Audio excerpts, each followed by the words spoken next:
पापा, अब मैं 12th क्लास में आ गई हूँ। मुझे पता है शालू बेटा। मुझे लगा आपको शायद ध्यान भी ना हो। आप घर पर वैसे भी बहुत कम रहते हो। मुझे अपनी कोचिंग लगवानी है। इतनी सी बात? अरे मनोहर शर्मा मेरे दोस्त हैं, शहर के सबसे रईस आदमी हैं। उनके अंडर में नताशा कोचिंग सेंटर चलता है। मैं वही तुम्हारी बात करके आता हूँ। शालू के पापा नताशा कोचिंग सेंटर जाते हैं। रात के 10 बज जाते हैं, लेकिन शालू के पापा घर नहीं लौटते। तेरे पापा कहाँ रह गए? जरा फोन तो कर। शालू फोन लगाती है। पापा फोन नहीं उठा रहे।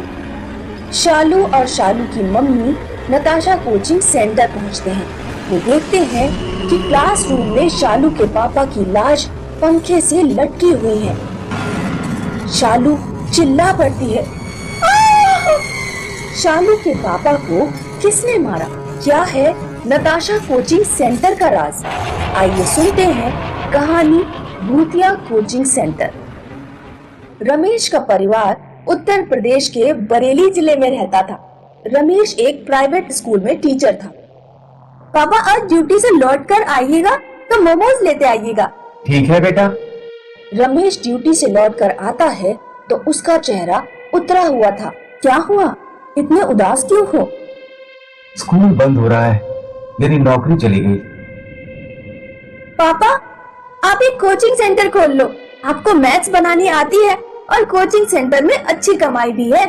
मेरे कोचिंग वाले सर को देख लो, महीने में लाखों की इनकम है। रमेश एक प्लॉट खरीदकर वहाँ अपना कोचिंग सेंटर बनवाता है और उसका नाम रखता है नताशा कोचिंग सेंटर। रमेश बहुत मेहनत और लगन से अपने स्टूडेंट्स को पढ़ाता है, इसीलिए कुछ ही दिनों में उसका कोचिंग सेंटर अच्छा चलने लगा। शहर के सबसे बड़े बिजनेसमैन मनोहर शर्मा की नताशा कोचिंग सेंटर पर नजर पड़ गई। अगर ये कोचिंग सेंटर अपना हो जाए तो बहुत प्रॉफिट होगा। एक दिन मनोहर रमेश के घर पहुंचता है। नताशा कोचिंग सेंटर तुम्हारा ही है? हाँ जी, बताइए। मैं मनोहर शर्मा हूँ, मेरा नाम तो सुना ही होगा। मैं चाहता हूँ तुम अपना कोचिंग सेंटर मुझे भेज दो। मैं इसमें फिजिक्स और केमिस्ट्री के टीचर्स भी रख दूंगा। मैथ्स तुम ही पढ़ाओगे। बस कोचिंग सेंटर मेरे अंडर में चलेगा। नहीं, मैं अपना कोचिंग नहीं बेचूंगा। पूरे शहर में कोई मुझे ना नहीं कह सकता। जिस चीज पर मेरा दिल आ जाए मैं उसे खरीद कर ही रहता हूं। मैंने आपसे कह दिया ना, नहीं बेचना है। ठीक है। मनोहर रात में कुछ गुंडे रमेश के घर भेज देता है और रमेश के पूरे परिवार को मरवा देता है। मनोहर नताशा कोचिंग सेंटर में अपने टीचर रखवा देता है और कोचिंग सेंटर उसके अंडर में चलती रहती है। 2 साल बाद, चलो बच्चों, अब छुट्टी। अब हम दिवाली की छुट्टियों के बाद मिलेंगे। सारे स्टूडेंट्स चले जाते हैं और टीचर बोर्ड साफ करने लगता है। टीचर को 3 लोग बेंच पर बैठे दिखाई देते हैं।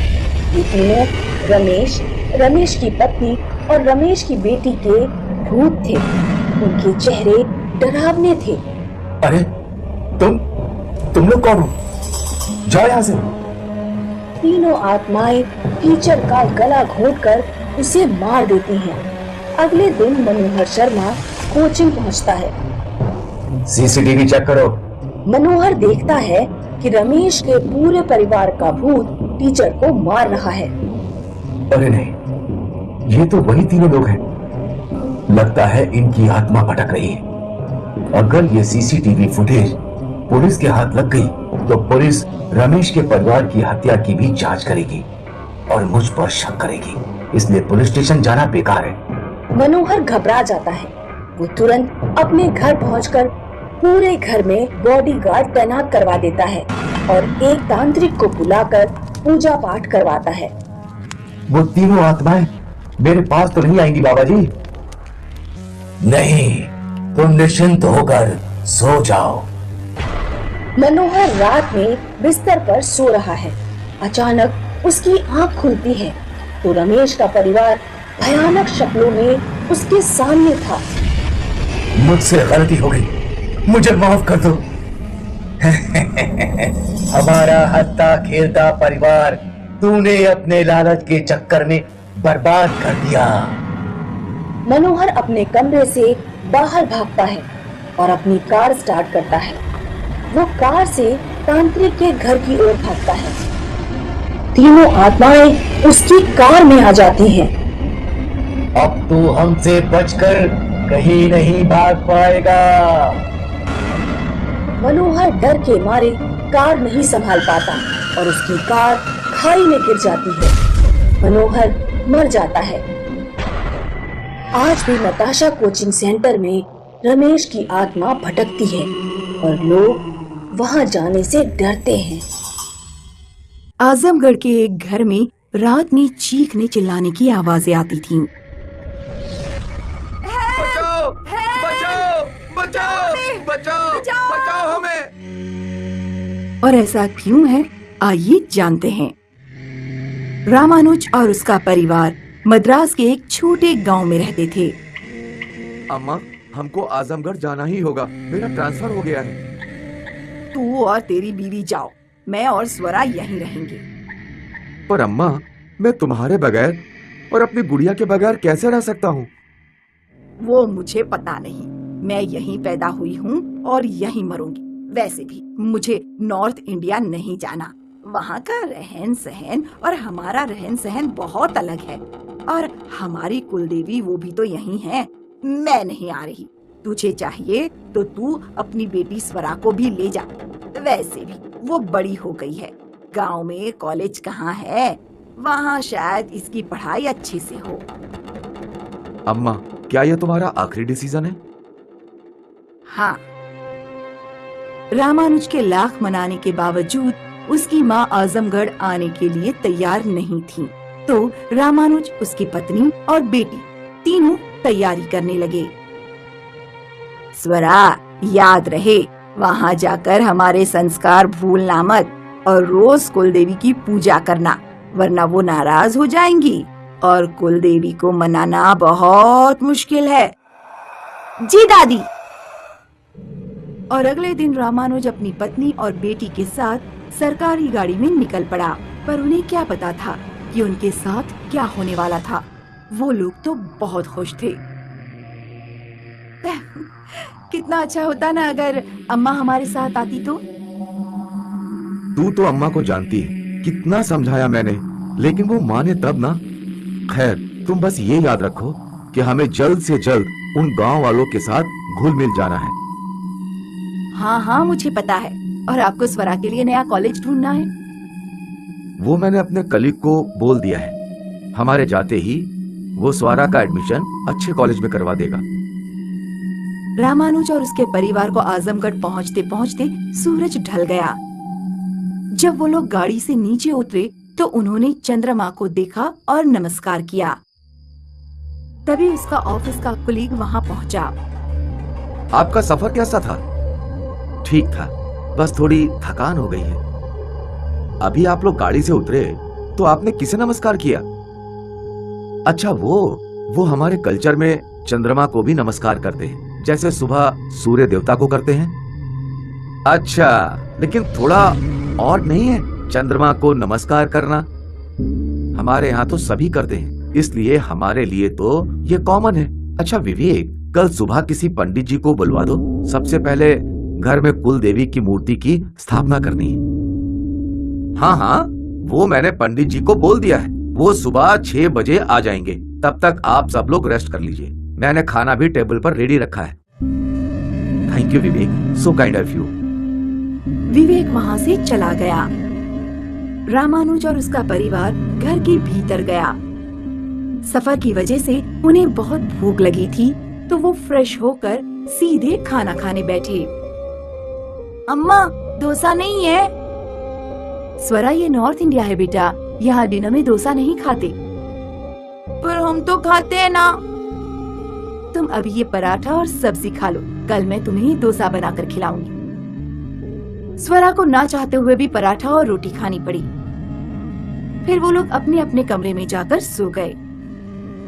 अगली सुबह पंडित जी आए कुल देवी की मूर्ति की स्थापना करने। जजमान, आपकी कुल देवी की मूर्ति की स्थापना करनी है ना? हाँ हाँ, आप अंदर आइए। पंडित जी पूजा घर में मंत्रों का जाप करने बैठ गए। कुल देवी की मूर्ति लाइए और एक टॉप में दूध भी लाइए। रामानुज की पत्नी दूध का बर्तन लेकर आई और रामानुज एक लाल कपड़े में लिपटी हुई कुल देवी की मूर्ति लेकर आया। रामानुज ने वो मूर्ति पंडित को दे दी। पंडित ने मूर्ति का दूध से अभिषेक किया। ऐसी मूर्ति मैंने पहली बार देखी है। कौन सी देवी की प्रतिमा है ये? रुद्र भैरवी की मूर्ति है। रुद्र भैरवी की मूर्ति तो ज्यादातर तांत्रिक और अघोरी पूजते हैं ना? नहीं नहीं पंडित जी, हमारे गांव में सभी लोग रुद्र भैरवी को ही पूजते हैं। ठीक है, मैं मूर्ति की स्थापना करता हूँ। पंडित जी ने मंत्रों के साथ मूर्ति की स्थापना कर दी। फिर वो अपनी दक्षिणा लेकर वहाँ से चले गए। जब मंदिर में रामानुज के पड़ोसी आए तो पंडित जी ने उन्हें बताया, संभल कर रहना, तुम्हारे बगल वाले शायद तांत्रिक हैं। वो तो बहुत सीधे साधे दिखते हैं। ये लोग तांत्रिक हैं क्या? पता नहीं, पंडित जी तो बोल रहे थे। वो देखो, वो लोग छत पर खड़े रहकर चंद्रमा को नमस्कार कर रहे हैं।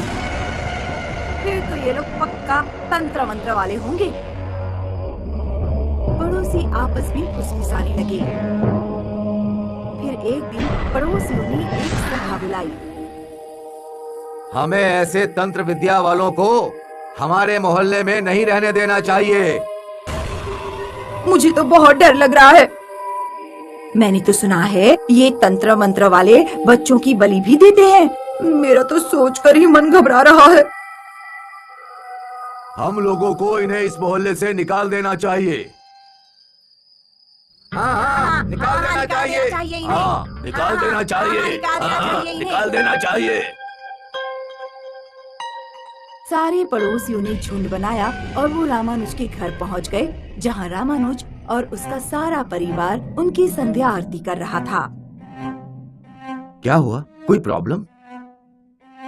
प्रॉब्लम तुम लोग हो। तुम लोग तंत्र मंत्र करते हो। हम तुम जैसे लोगों को हमारे मोहल्ले में नहीं रहने दे सकते। तुम्हें ये मोहल्ला छोड़ना ही होगा। नहीं नहीं, आप लोगों को कुछ गलत फहमी हुई है। हम ऐसा कुछ नहीं करते। फिर ये मूर्ति? ये हमारी कुलदेवी रुद्रा भैरवी की मूर्ति है। क्या ये भूतों की देवी नहीं है? है, लेकिन ये हमारी कुलदेवी है। सारे पड़ोसी रामानुज के परिवार की ओर बढ़ने लगे और गलती से रामानुज की पत्नी की साड़ी में दिए की आग लग गई। बचाओ! बचाओ! रामानुज बचाने आया और उसी हड़बड़ में उसका दूसरा हिस्सा गिर गया, जिससे आग भड़क उठी। रामानुज और उसका परिवार जलने लगा। हमारी मदद करो! मुझे कोई बचाओ! हमारी मदद करो! Help! हमारी Please मदद करो! help! पूरा परिवार मदद की भीख मांगता रहा, पर किसी ने उनकी मदद नहीं की। सभी लोग अपनी जान बचाने के लिए घर से भाग निकले। इस दिन के बाद से हर रात इस घर से चीखने चिल्लाने की आवाजें आती हैं। पड़ोसियों में हिम्मत नहीं कि वो रात को इस घर के आसपास भी भटक सकें और इस घर को भूतिया परिवार के घर के नाम से जाना जाता है। आज भी रामानुज का परिवार रोज उस आग में जलता है। हेलो दोस्तों, आपका हमारे चैनल स्टोरी प्लीज पर बहुत बहुत स्वागत है। इसी तरह की और इंटरेस्टिंग वीडियोस देखने के लिए हमारे चैनल को सब्सक्राइब करके बेल आइकन जरूर दबाएं। Thank you.